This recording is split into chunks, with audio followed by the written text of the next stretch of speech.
notes on the top. Just write this on top of your page, please, if you will. The 10 attitudes for leadership development. 10 attitudes for leadership development. Leaders are very unique people. They have a very simple distinction, and that is their thinking is different. Leaders do not think like followers. Leaders used to be followers, all of them. But what made them cross the line was a certain mentality that kicked in somewhere. Something happened to them that made them think differently. And I normally call that attitudes that influence people. If you want to be an impactful personality, you have to develop certain types of thinking and perceptions that change the way you see yourself and see the world. I call this the spirit of leadership. Now, there are only 2 animals on the planet that the Creator identified himself with. I want you to write them down. When I read the entire Bible, which is my favorite book, I read 4 books a month. I've read hundreds of books, and that's my commitment. For the last 20 years, I've been reading 4 books a month. And that gives you an idea of how much reading I do. Because if you're going to become influenced in the world, you have to be a reader. And when I read the Bible, I was shocked to find that there are 2 animals that the Creator identified himself with. The first one is the eagle. The eagle. And the second animal is the lion. And when I identified those 2 animals as his favorite to identify himself with, I recognized I better study these 2 animals, because if he is the leader of the universe and I want to be a leader on earth, I better find out the nature of these animals and also the attitude of these animals. And I discovered that both of them are the kings of their domain.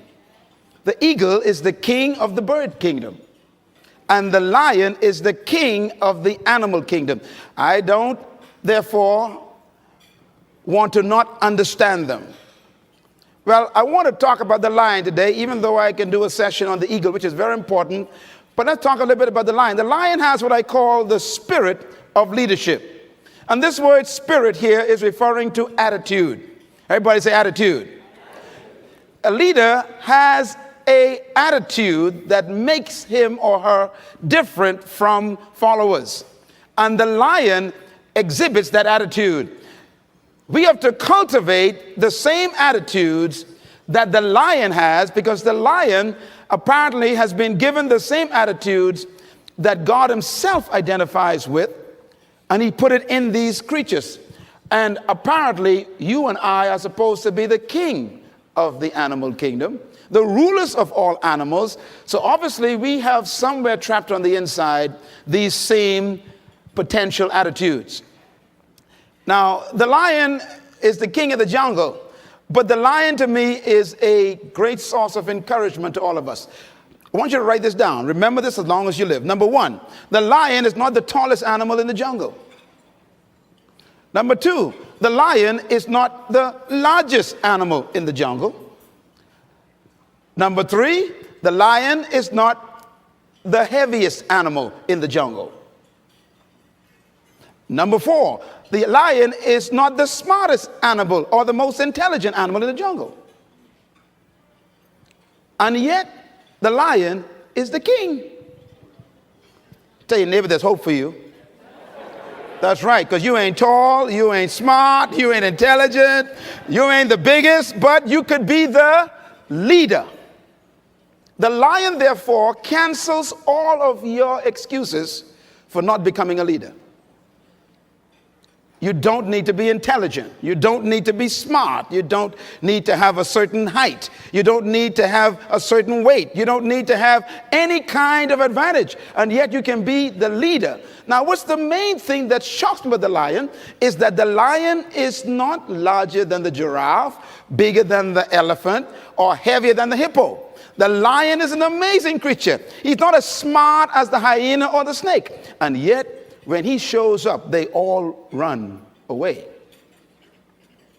What makes the lion so unique? Well, here's one of my favorite quotes that I put in my books, and I believe it really brings home the point. An army of sheep led by a lion will always defeat an army of lions led by a sheep.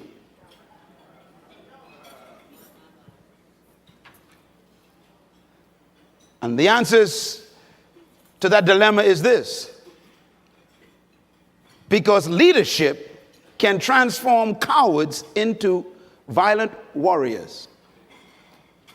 The right kind of leadership can transform a timid into bold people who are fearless. Leadership is that powerful.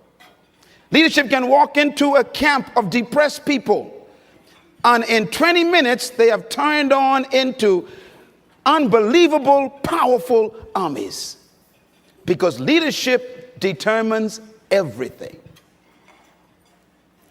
Now, why would a lion become the king of the jungle when he has all of those limitations? He's not the tallest, not the strongest, not the smartest, not the heaviest, not the most intelligent, but yet he runs things. And that's because the lion has something that we need to capture.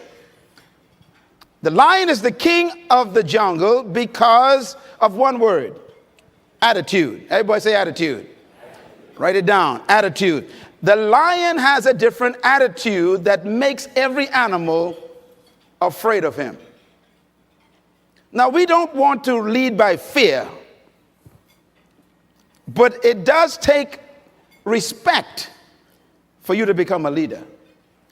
When I use the word fear in the jungle, we're talking about respect. The elephant respects the lion. The hyenas respect the lion. The giraffes, they respect the lion. What makes these massive animals respect such a small cat? The attitude is the difference. For example, a lion will see an elephant, and the thing that comes to his mind, one word: lunch.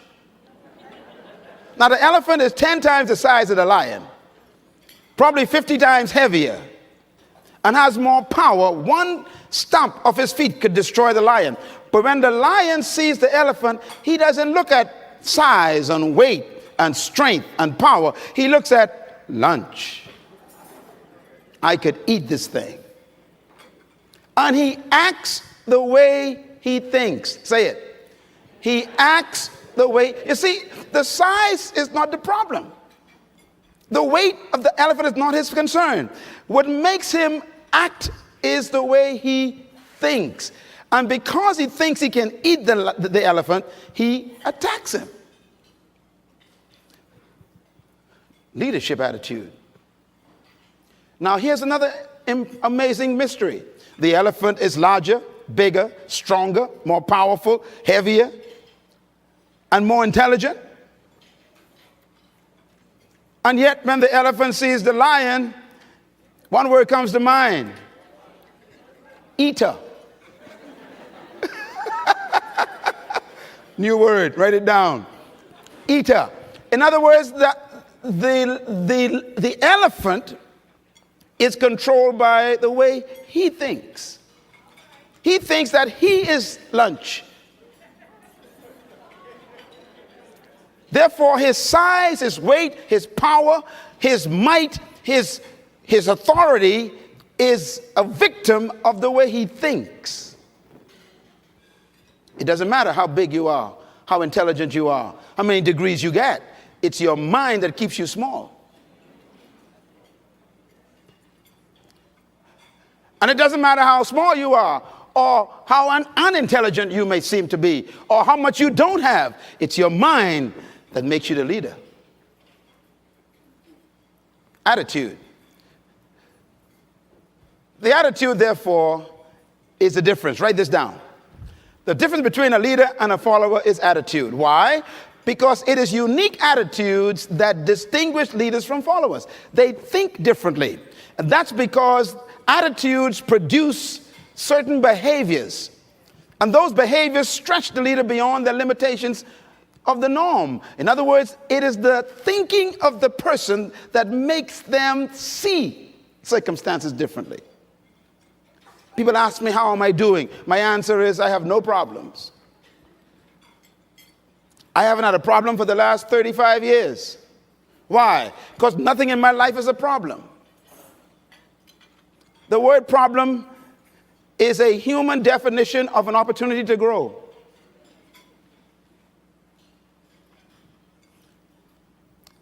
If you call it a problem, it's a negative. If you see it as an opportunity, it becomes a positive. How do you think? Write this down. Attitude is a product of belief. This is very important to develop your leadership. Attitude is a product of belief. You cannot have an attitude beyond your belief. So your attitude comes from your belief system. The lion is the king because of what he believes about himself and what he believes about the lion, the elephant, and the giraffe. He believes that they are lunch, and he believes he can eat them. His belief system controls the whole situation when they meet. I was born not too far from here in a wooden house right down in the lowest income part of this country called Bainstown. I was born in a house on 4 rocks, 2 bedrooms, 11 kids, 1 mother, 1 father. 1 bedroom for my mom and dad, the other for my 7 sisters. Some of them are here today. And of course, the boys had to find somewhere to sleep. I remember sleeping on a mattress on the floor. I remember sleeping on one time on a mat. And that sheet never kept the mosquitoes out. All around me was poverty, but we didn't know that because everybody was poor. The only way you know you're poor is when you meet a rich person, okay? So, and there I was sleeping on the floor. Wonderful family. They loved me. We loved one another. My parents loved us. We loved them. We had a great family, but we didn't have much.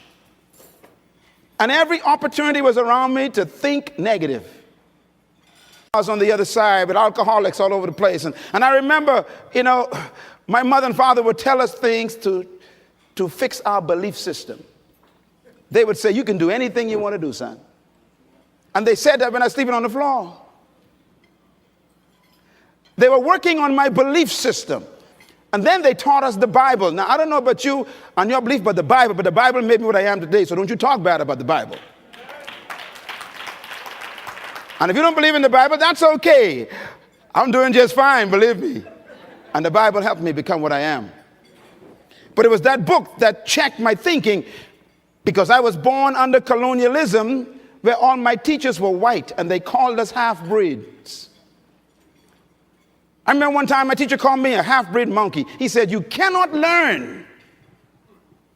He said, I don't know why I came all the way from Scotland just to deal with you black children. You are uneducable, he says. Your brain is not normal. You are not intelligent creatures. You are like monkeys. And I was sitting there crying because the guy was just laying into me and I was believing him.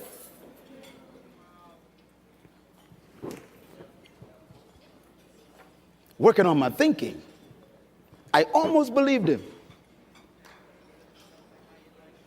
And then I went home and told my mother with tears in my eyes.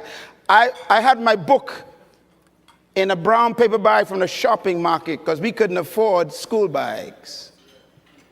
And I remember going home with that brown paper bag, crying and telling my mom and dad that my teacher said I'm a monkey and I can't learn and that something's wrong with me and I'm retarded and we cannot measure up to their level of expectation. And I began to cry. And my mother said, it doesn't matter what your teacher says. Come here, boy. And she sat me down on that bed. She said, open the Bible. I said, yes, ma'am. I'm crying, tears dropping down on the book. She said, turn to Ephesians. I said, I can't spell that. So she found it for me. I was just a young kid, 11 years old. And she said, now read verse 20. I said, yes, ma'am. And I read it. Ephesians 3, verse 20. Don't you laugh at the Bible. The verse said, now unto him who is able to do exceedingly, abundantly, above, far beyond all you can ever ask, think, or imagine, according to the power that worketh within you. To him be glory. Mom said, read it again. I read it. She said, read it again. I read it. I said, read it again. She said, read it until you don't have to look at it. And I sat there and I memorized that verse in one afternoon. She said, now that's what you believe.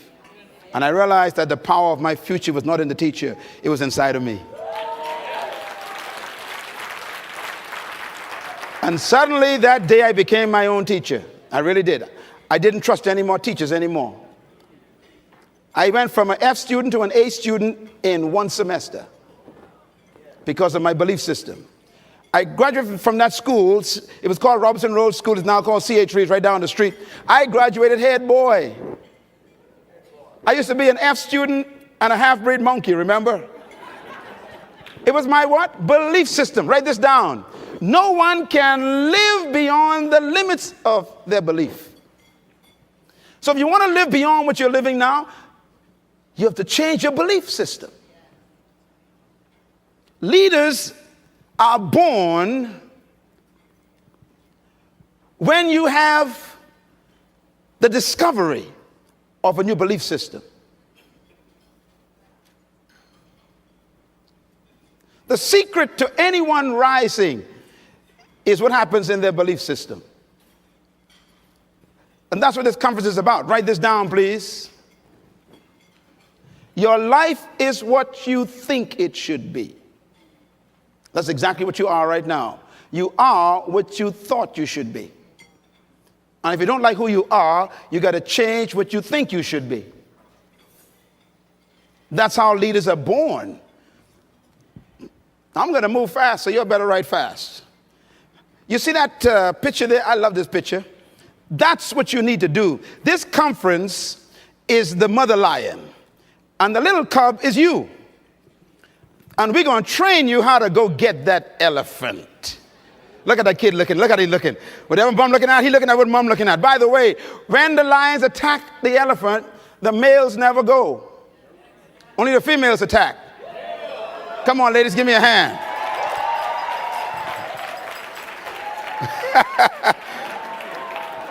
Only females attack. It's amazing. And once the prey is down, then the men come in and start eating stuff. That's because the men are cowards.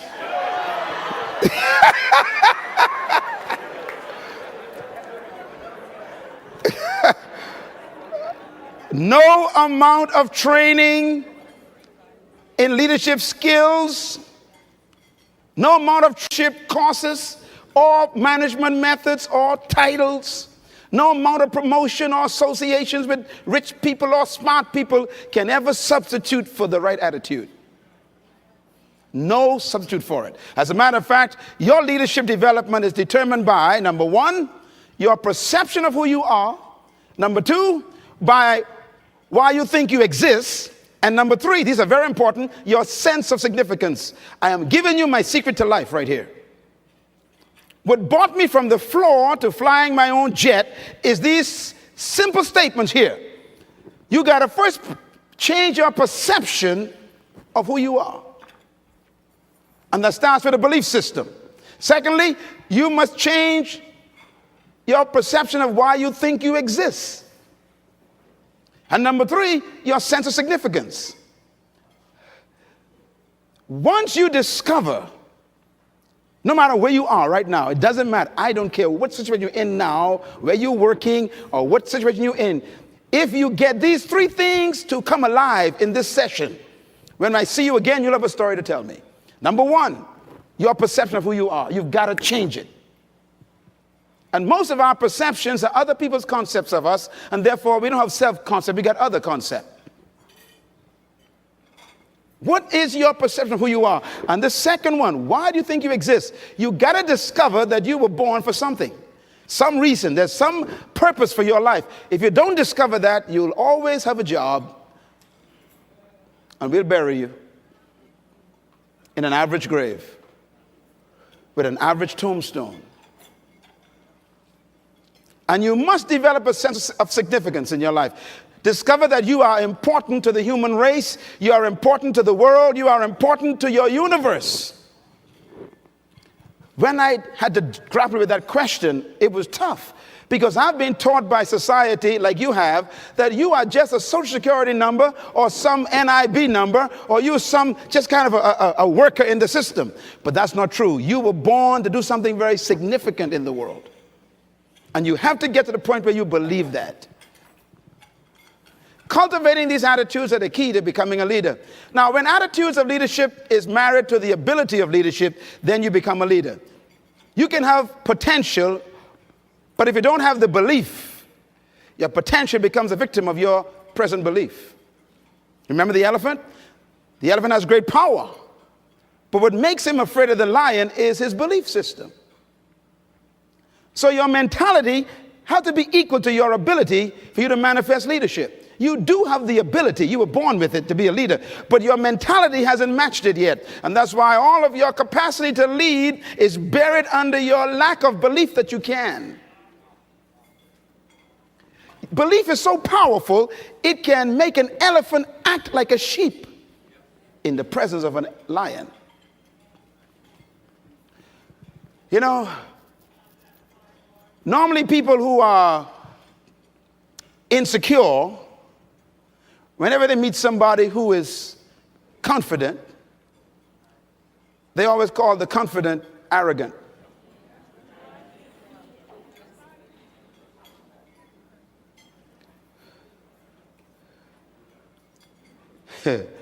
When you discover who you are, you can't help but be confident.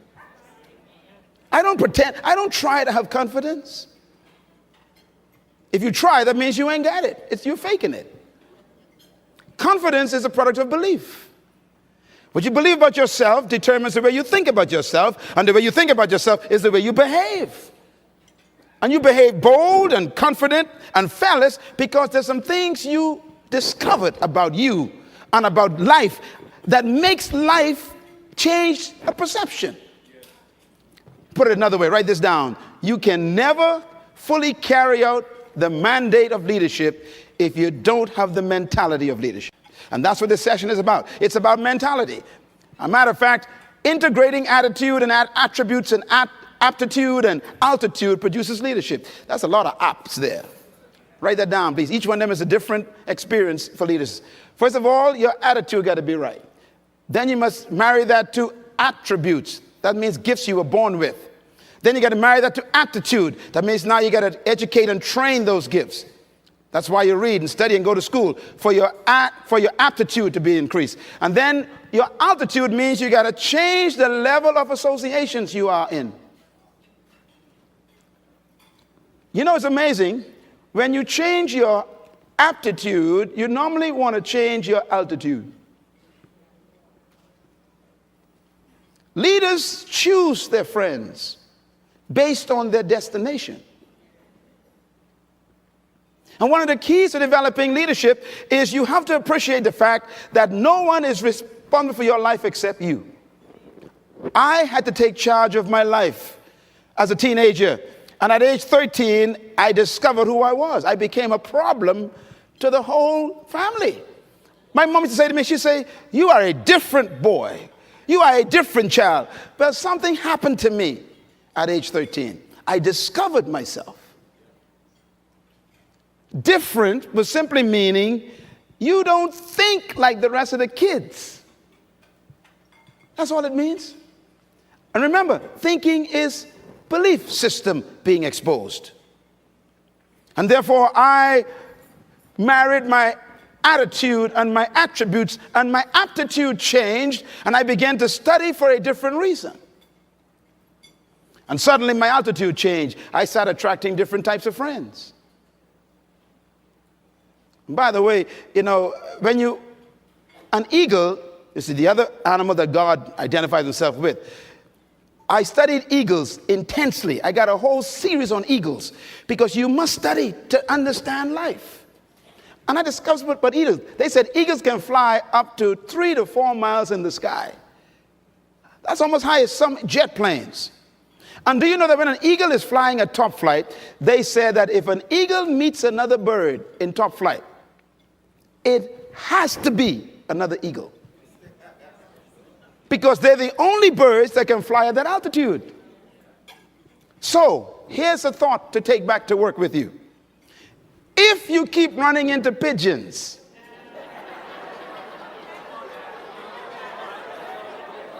and ducks, and tobacco doves, you are flying too low.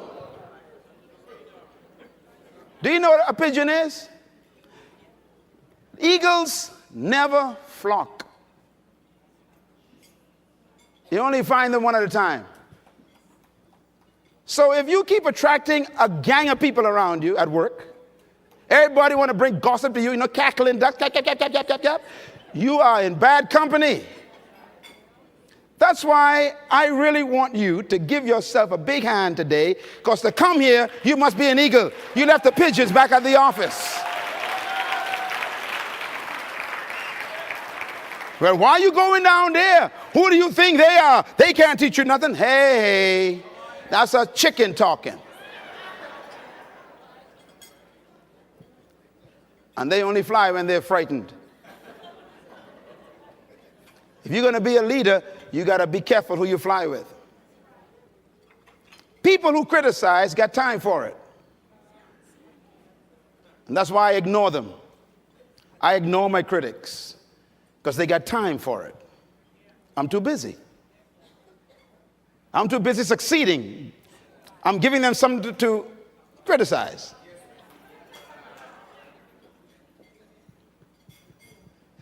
The greatest revenge in life, they say, is success. Write this down. It's not ability, it's mentality that makes a leader. It's not ability, it's what? Mentality. That elephant and that hippopotamus has power. They got ability, strength, size. They got might. They got ability. What they lack is mentality. The lion got a different mentality, so he eats them for lunch. Write this down. What you think is more important than what you do.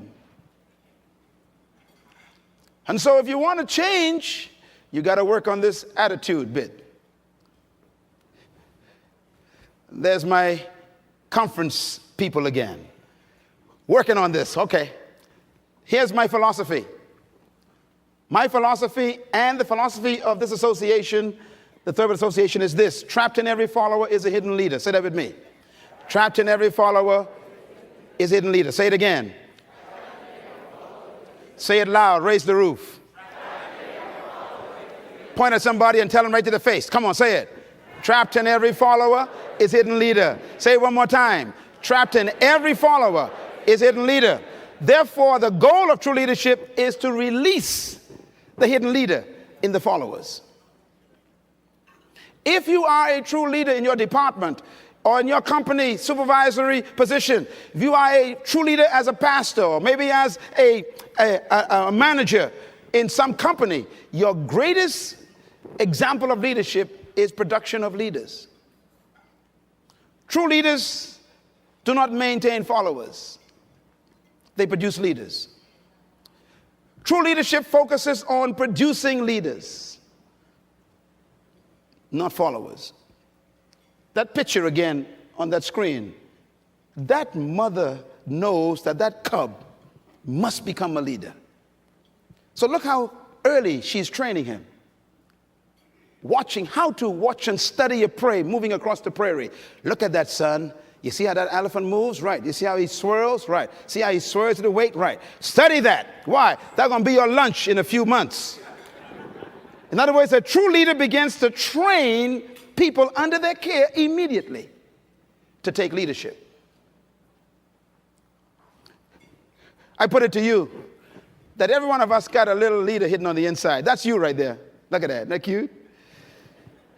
Inside that little cub is an awesome beast. Tell your neighbor, don't misjudge me yet. I'll eat you for lunch. Clap your hands, all you great lions. Come on, let's see it out here. Don't let nobody judge you. You look very innocent right now, but tell them you're going to work for me. Tell them, I'm going to let you work for me in the future. I'm going to hire you. The capacity to lead is in every human being. And leadership is like a tree trapped in a seed. You know, trees are not in the soil. They are trapped in a seed.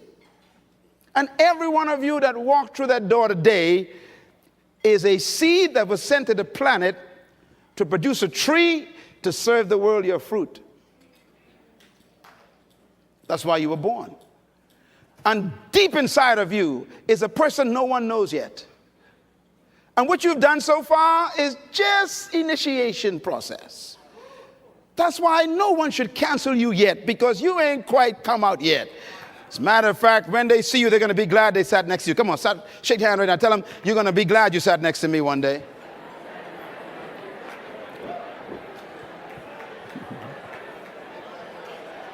Yes, sir. They're going to say, I remember that guy on TV. He sat with me in the conference. Oh, yeah, I remember that guy downtown who owns that 50-story building. He sat with me in the conference in Nassau. Oh, yes, that guy who walked out of that private jet. I used to know him. He sat with the conference next to me. Come on, tell somebody, you don't know who I am. So take me for lunch tomorrow. You never know who you're sitting next to. Write this down. Leadership manifestation requires the right environment. You know, a seed can be placed on a windowsill in your tiled bathroom and stay there for 50 years and the tree never come out.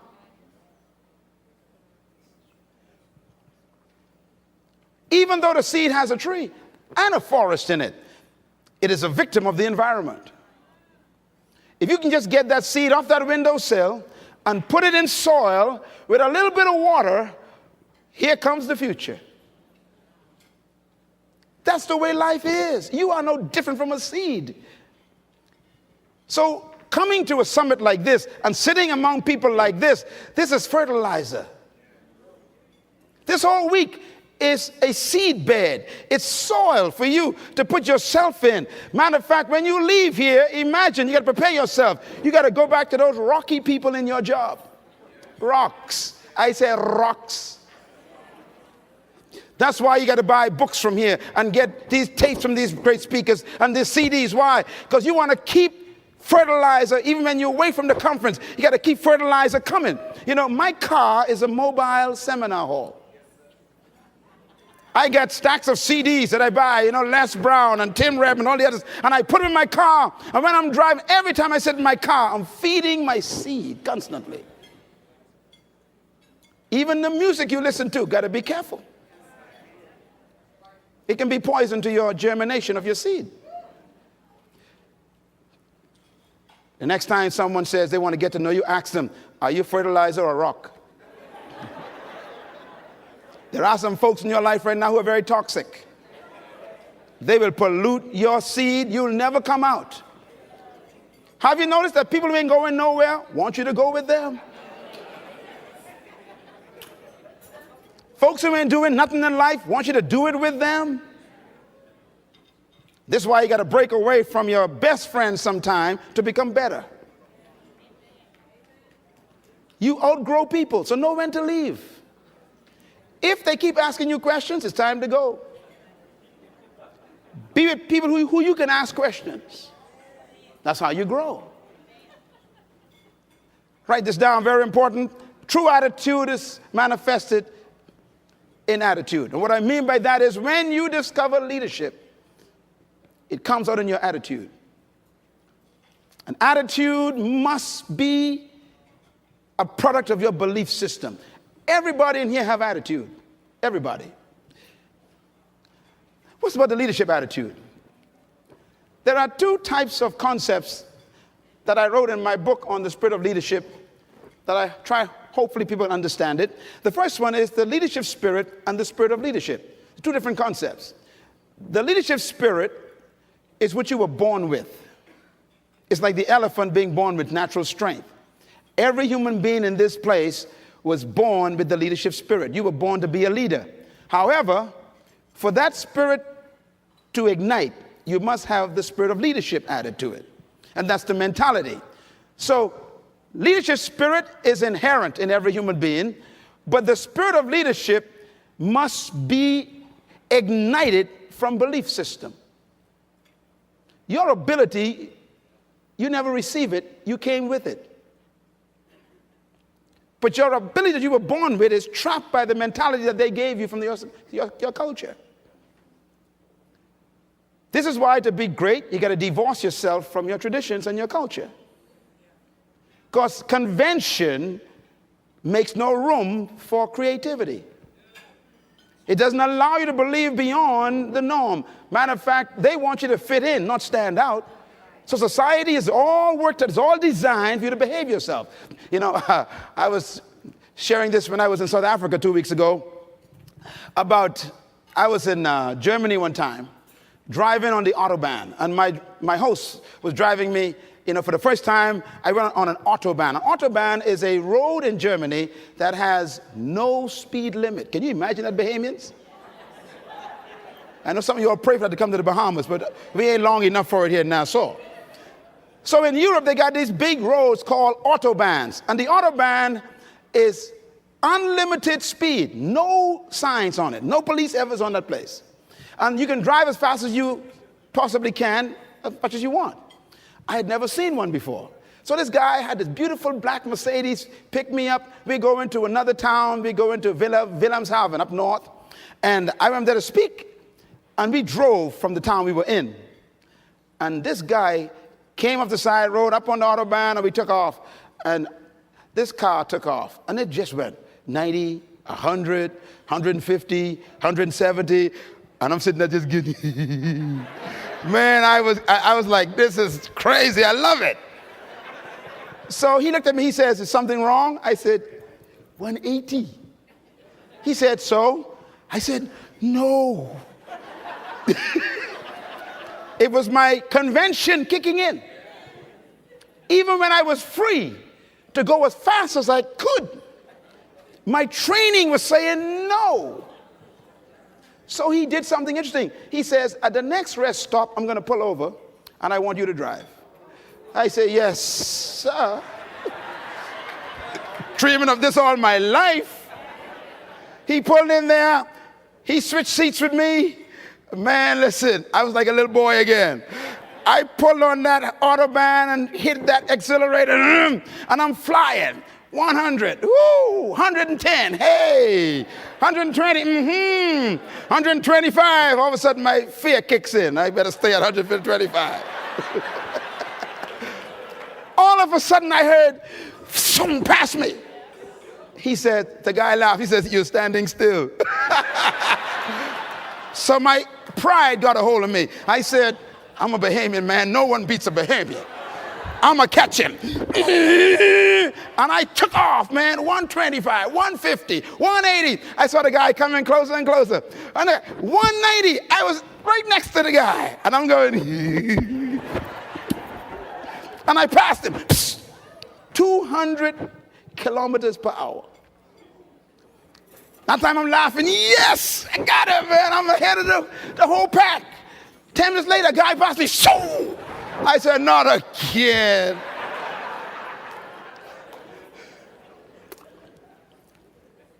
Isn't it amazing that what you celebrate, God's disappointed?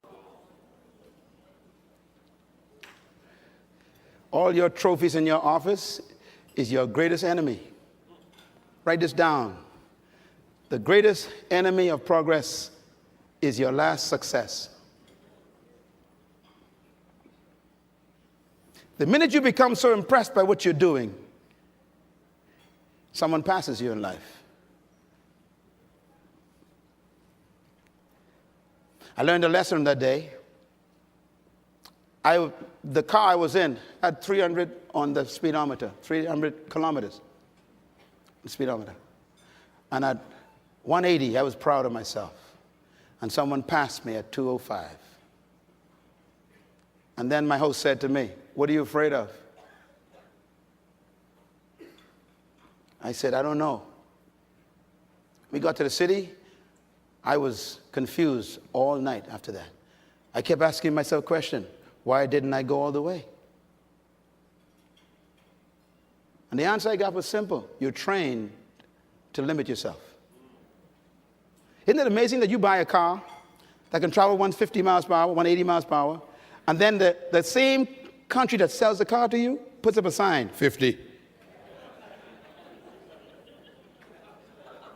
No, you never thought about that. That's a problem. Yeah, see, Ford Motor Company makes the car to make 180, and then they make sure you only can travel 50.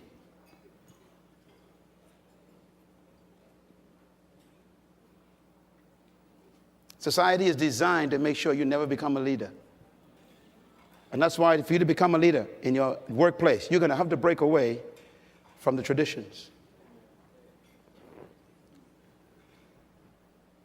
Now, I want to warn you, when you decide to break the speed limit, all your enemies will wake up in the office. Every critic that you thought was your friend will suddenly come alive. Because people don't want you to leave them in their nothingness.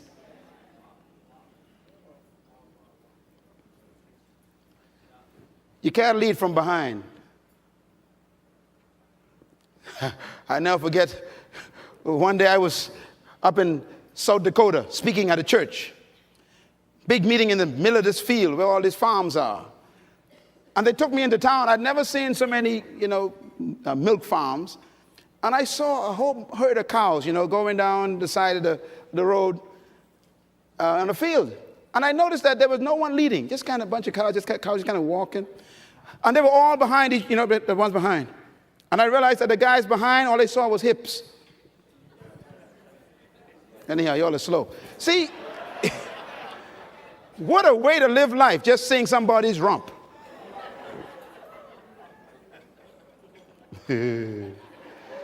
But you see, we love to see rumps. Because when you see somebody's rump, you don't have to think. That's why sheep are not leaders. They follow the sheep hips in front of them. But when you're out front, ain't no hip to follow. You got to design your course. And that takes boldness and risk. It takes all kinds of challenging commitment to decide where you want to go in life out front. Please write this down. Having the leadership spirit means that you are naturally created to lead. But the mentality is what wakes it up. And here I am at age 13, hiding in the bush. Some of you in this room look just like that. You are powerful, but they got you in the bush. The social environment is just making you afraid to come out and take what's yours in life. I put it to you this way. There was a story of a man. His name was Caleb. Caleb was the man in the bush until he ran into his creator and his mentality was changed. And here's what Moses said, rather what God said to Caleb. Caleb and Joshua were the only two guys in the Bible who went to the dream that God gave the whole country. Everybody else died in the desert. And you remember Moses told a story. The story is about Moses. He told the 12 tribes to choose a leader. He took the leader and sent the 12 leaders into the land that they were going to. And the text says that when they went into the land to check out the land that was already theirs according to promise, they all came back, and 10 of them told Moses that the land they saw had big giants in them. And then they also told Moses that we were like grasshoppers in their eyes. Now, they never talked to the giants to find out if that's what the giants thought about them. Let me say that slow. You missed that. They went into the land to check it out. It was already theirs. They saw some people in the land. They came back and told Moses, the people are like giants. And then they said, and we are like grasshoppers in their eyes. How did they know that? You are the way you see yourself. Do you think you're a grasshopper? The elephant actually thinks it's a meal for a cat. It was their thinking that made them not go into the land. However, Caleb and Joshua came, and Caleb and Joshua said, Moses, don't believe them. We are well able to take the land. The people, oh, they're nothing. We can knock them off. The farms, matter of fact, then they said, the farms are beautiful. The grapes are big. I mean, all the cattle, man. Hey, Mo, let's go get them. The attitude was different. And here's God's response to Caleb and Joshua. He says, because my servant Caleb has a what? Different spirit, small s means attitude, and follows me wholeheartedly, I will bring him into the land. In other words, the only difference between the 2 and the 10 was attitude. They saw the same thing, they saw the same people, they saw the same land, but their perceptions were different based on their belief system. That's what makes a leader a leader. The mindset of a leader is what changes his attitude toward life and himself. Write this down. Caleb possessed the spirit of leadership, which is attitude. He was not a man that was bigger than them or stronger. His thinking was different. And that was the only distinguishing factor that the Creator said made the difference. Read that verse again. He says the only difference was their spirit was different. And the word there means attitude. It's a small s. Now, mentality can do that to you. Look at that beast. Isn't that a proud-looking creature? I mean, no fear, just peaceful. That's how I am. No problem. I don't feel like eating right now. So all of y'all are lucky, he says.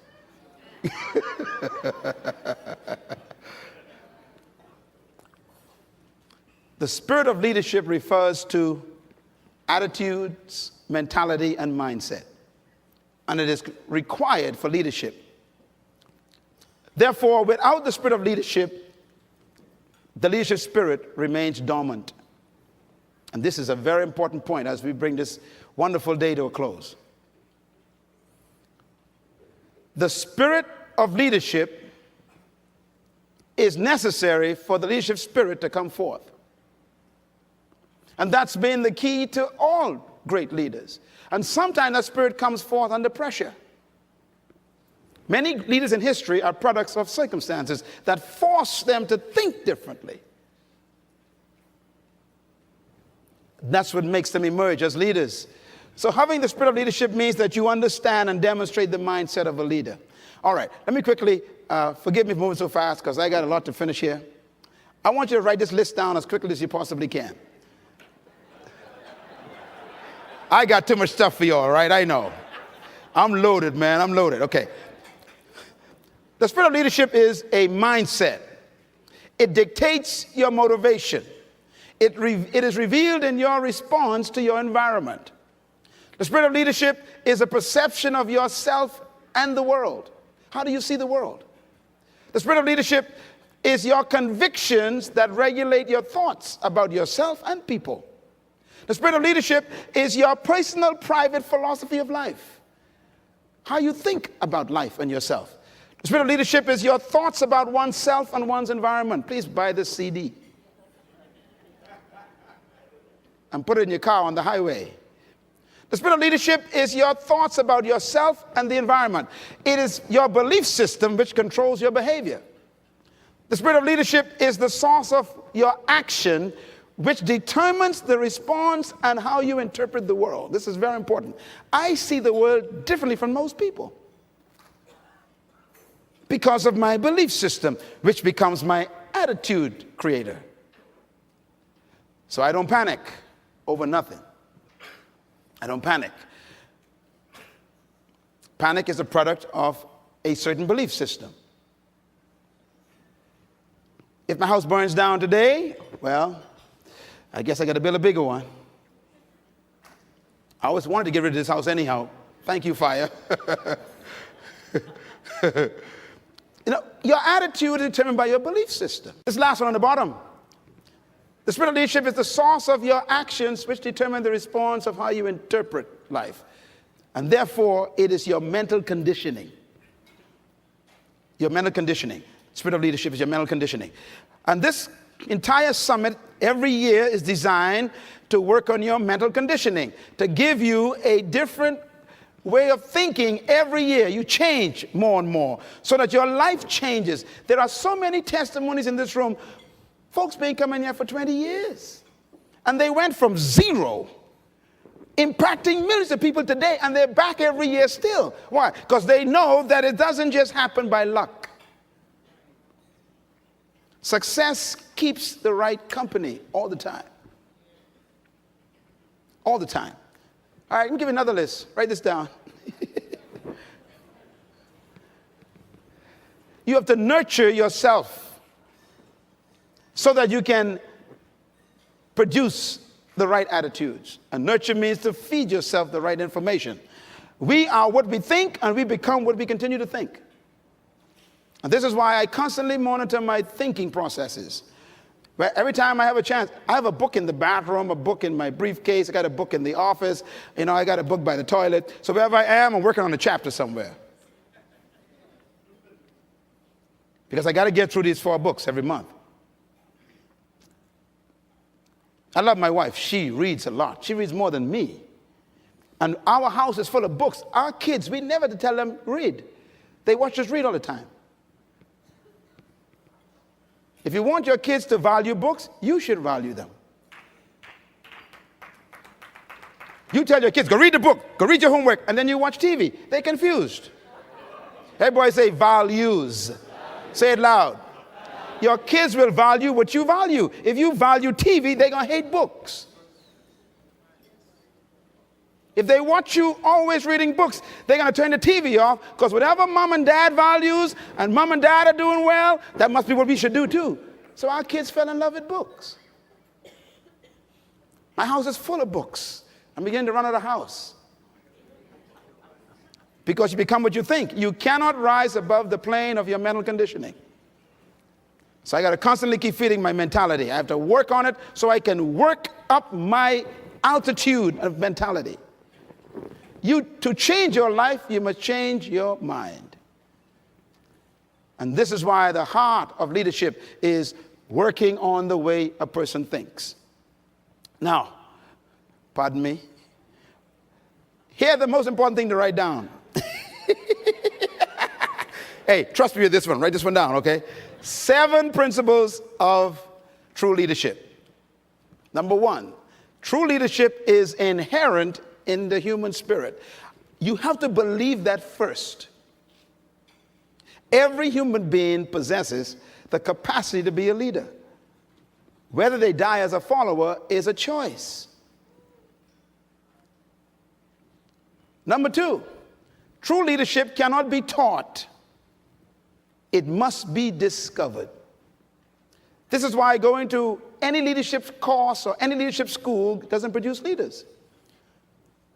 Fortune 500 companies spend billions of dollars every year sending their would-be leaders, managers to all kinds of seminars all over America, and they come right back and be the same person.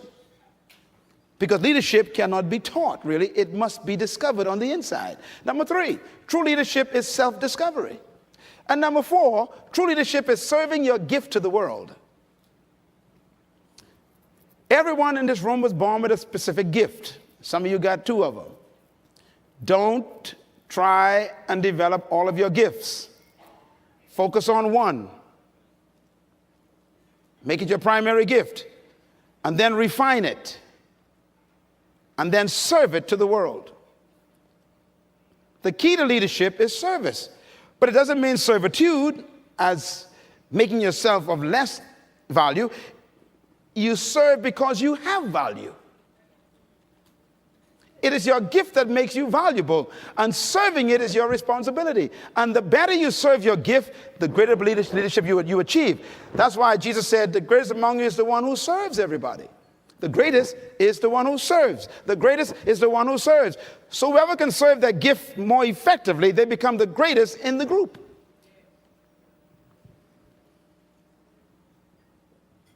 No one came to earth without a gift. The problem is we try to take other people's gifts and make them ours. If you become an imitation, you're going to be broke. You need to find your gift, your strength, your unique power. And you need to take that and say, I'm going to become this. And then serve it to the world. And that's your leadership born that day. Write this down. Number 5, true leadership is self-deployment. Everybody say deployment. You know, in developing countries, we are basically, by the colonial philosophy, educated to be employed. And that is still one of our problems in the Bahamas. In Jamaica.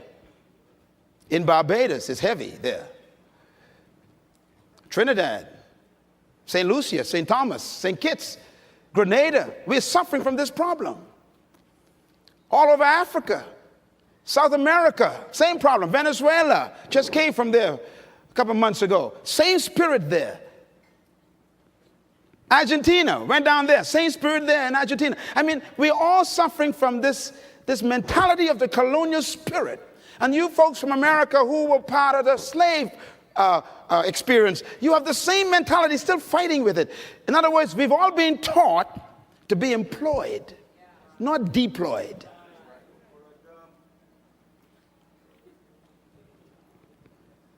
And so they always tell you, go to school, get an education so you can get a job. You ever heard that before? Stay in school so you can get an education so you can get a job. They never say stay in school so you can own a business. They don't even think that way. You mean, it doesn't even cross, your parents don't even think that way. And so you follow the convention of the community. I'll never forget the meeting when I went to Malaysia to speak. I was speaking at the largest Sony plant. I had 2 days with them. The first day, I spoke to all the managers, all the CEOs. I was the speaker to train them. And these people, man, they're all slant eyes, you know. There was Chinese and Japanese and Singaporeans. All these folks were there in Malaysia working for Sony. And I had to do training there for management development and leadership training for the whole day. And then the next day, I had to speak to 2,000 of the workers in the plant who were making television. They were producing, CD players. That's where all this stuff comes from. There's the big plant in Malaysia where they make this stuff. And I was there the second day and did training all day. The third day, the president of that particular firm called me up and he says, our CEOs and our executives are so impressed by you, we want to take you for lunch. We want to talk to you some more. So we went to this restaurant, ate stuff I don't want to talk about, and then we sat there. We began to talk, and here I was, in this room with all these multi-millionaires and a few billionaires, and I'm the only black-colored guy in the room, man. It was feeling so good. I felt like raisin in a bowl of cornflakes, you know what I mean?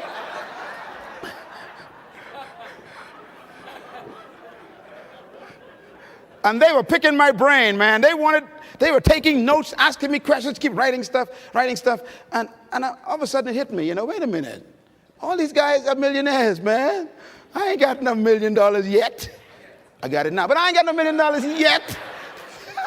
And I'm sitting there thinking, wow, man, every Chinaman I know owns a business. And here I am in the heart of Asia, where they come from. And I said, sir, pardon me, I have a question that I need you to answer. And they looked at me. I said, tell me, how come everywhere you all go, no matter where it is, you go to the lowest ghetto in the heart of the township and you end up owning a business? Can you tell me what is your secret? And they looked at each other and they laughed. And then they spoke in a language I didn't understand. I went, you all speak English. You all don't talk like that in front around me. I want to hear what you're saying. And they laughed. And then the president said to me, he said, well, we've been noticing that ourselves, that everywhere we meet you all, and he meant people like me, he says, you are always seeming to be at the bottom of the ladder. He said, and we couldn't figure it out for a long time. I said, but please tell me, what did you find out? Because I want to know. Because I ain't staying at the bottom of no ladder. And they laughed. He said, well, we have concluded, based on our assessment, that whenever you go into a community, the first thing you look for is a job. He says, when we come into any community, the first thing we look for is a business. He said, it's attitude. They don't even look for a job.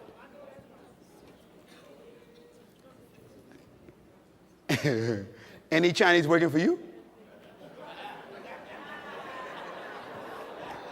Come on, clap. Learn the lesson right now. Everybody say attitude.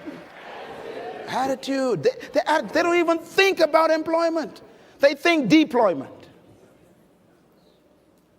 As a man thinketh, so he becomes.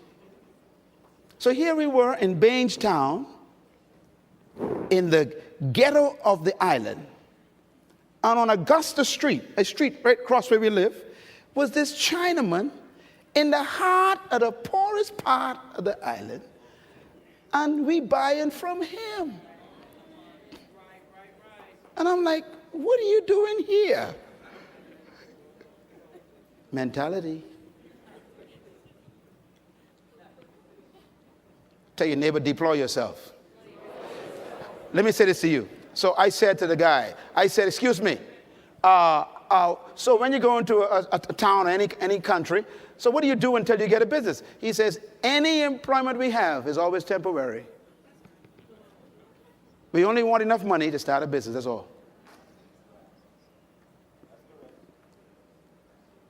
Mentality. Number 6, true leadership is self-manifestation. You become a leader when you discover who you are and decide to become it. And that's how it works. True leadership is self-manifestation. Your leadership is not ahead of you, it's trapped within you. You are so great, it's amazing. But the environment won't allow you to become it.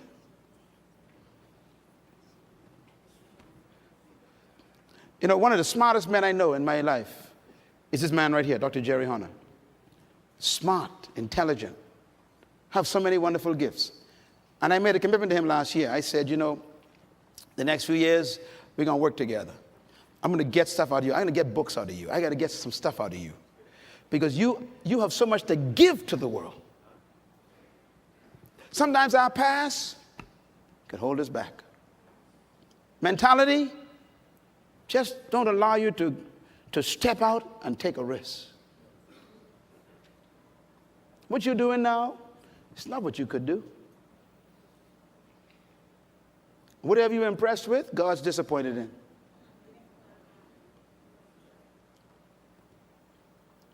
in. This conference began, every conference we begin by faith. No money, just some good plans and a lot of good announcements. And that's the way life is. Stop waiting for everything to show up before you start.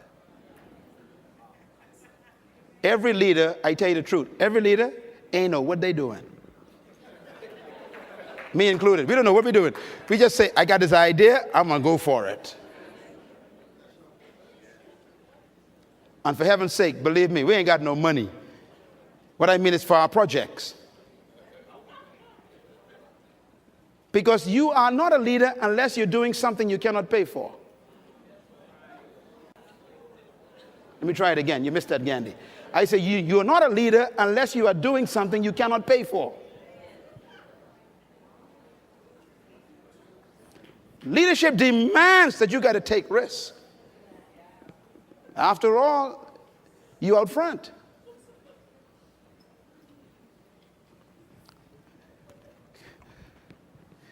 Number 7, leadership is self-exposure. When you expose your true self, get ready. People won't understand you, but go for it. Let us meet you before you die. I was in London one time, went up north to visit an old church that a guy told me about. I walked in this old church. The church was 200 years old, old church, a stone church. And I went in the cemetery around the church, and I saw these graves. And the graves were all broken down and everything. And I saw these graves there, and they had like 16, 18, 15, 42, these old dates and stuff. I'm like, wow.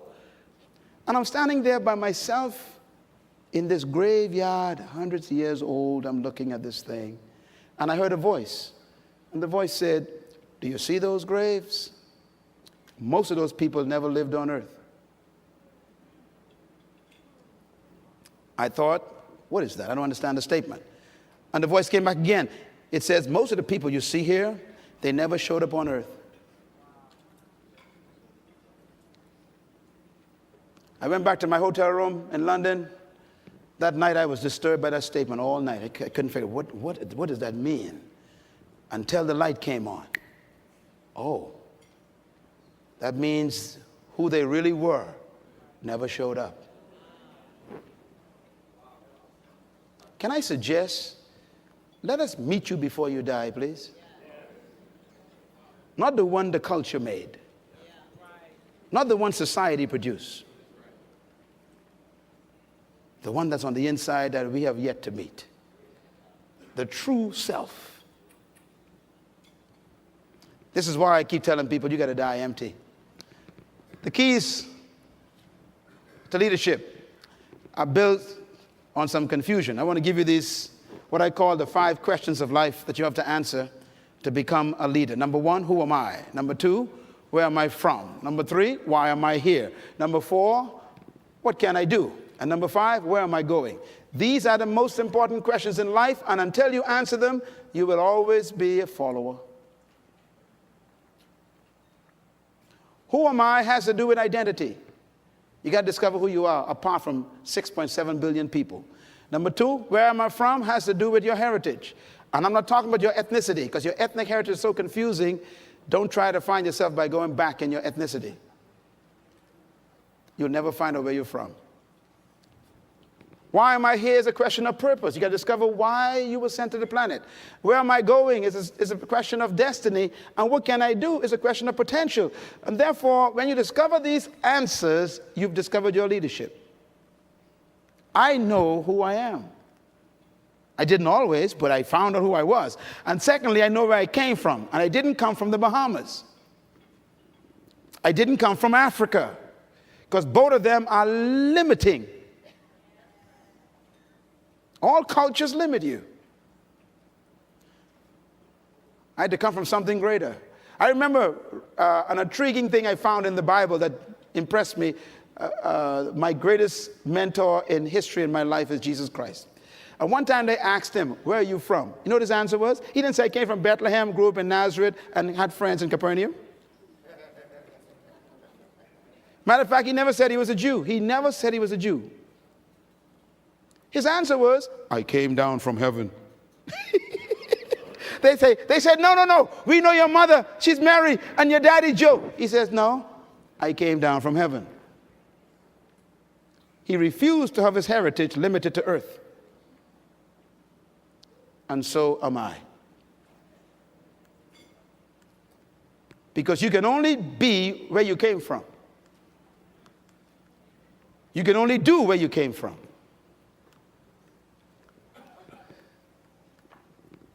So you got to find another heritage. I came down from my father. The word father means source. I came through Mary. I didn't come from Mary. I came through Bethlehem. I didn't come from Bethlehem. I came through Nazareth. I didn't come from Nazareth. Me, I came through Baintown. I didn't come from Baintown. I came through the Bahamas. I didn't come from the Bahamas. Wherever you came from can limit you or give you unlimited thinking. I was telling some friends the other day when I was in Africa again, in Bloemfontein. I said, look, I talked to some leaders in a small room. I said, let me tell you something. I said, the reason why they call Africa Mother Africa is because you never get your heritage from your mother. Let me say it again because some of you all missed that. That's why you carry your father's name. The seed of your identity comes from your father. So Africa is not my home. It's too small. It was a mother. I came down from my father through the mother.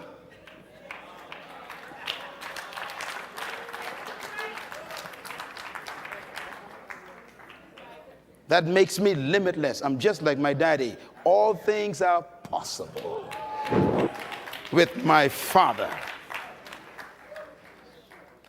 Tell your neighbor, act like your daddy, not your mother. Clap your hand if you understand what I just said. You got to get that right, eh?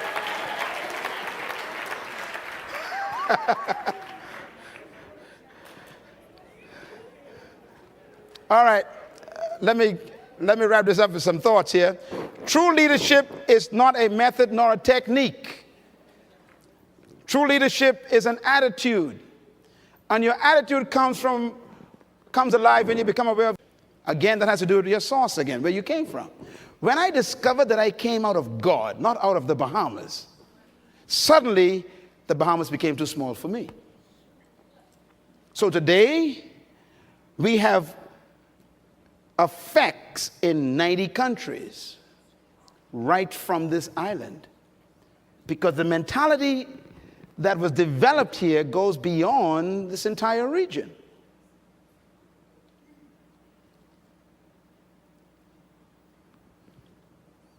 Don't let where you came from physically trap you. Don't let your ethnic heritage become your graveyard. Stop being black and white and yellow and stuff. Forget that stuff. That's too limiting. Become like your father. Be a man. It's a spirit being. There's no limit.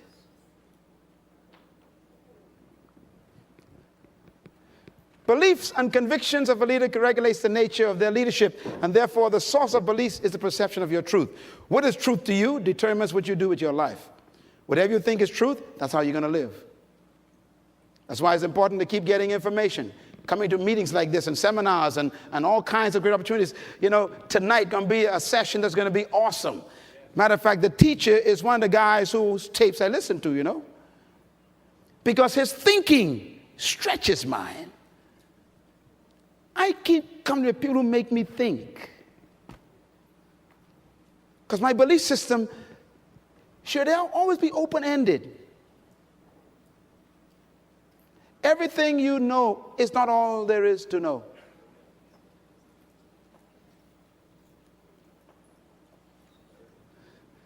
That's why I'm afraid of titles.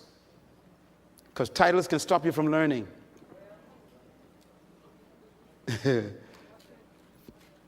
Even promotion can stop you from learning.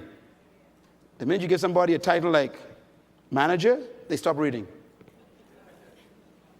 You call them supervisor, that's it, no more schooling. I've arrived, see? Titles are dangerous. Let me just take a little liberty before I get in trouble. Throw your rocks later. You know, this is especially a problem in religious people. They love titles, man. You call a guy a reverend, all of a sudden, man, he's holy. He's, if you know, forget studies.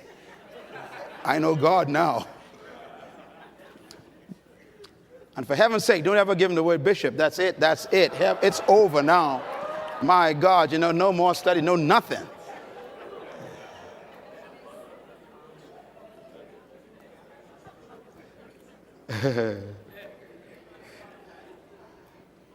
Listen to me. This is just Myles Munroe's suggestion. Take it or leave it. The greater you become, write this down, the less titles you need. I repeat, the greater you become, the less titles you need. In other words, when you are not effective, you need a lot of titles to cover up for it.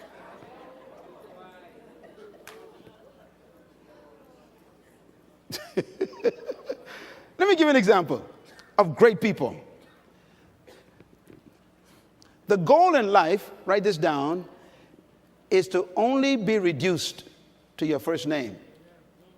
I'm going to say it again. Your goal in life should be to be reduced to your first name. In other words, you keep losing titles. Case in point. You open the Bible, and the first guy you meet, Moses. The guy, what's his last name? Don't know. Don't care. How about this one? Joshua. Hey. How about this one? Samuel. I mean, the guy's a big prophet. Just Samuel. How about David? Man, he's the king. No, just David.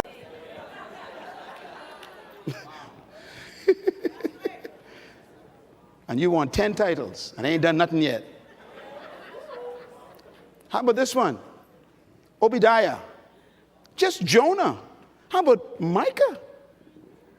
Nahum, Habakkuk, Zephaniah. Not Reverend Zephaniah, just Zephaniah. Haggai, not Bishop Haggai, just Haggai. Zechariah, not Saint Zechariah, just Zacchaeus. How about Malachi? How about this one? Jesus. Oh my God, now we get in trouble now. You call the guy by his first name, that's disrespect. That's all the devil needs to hear.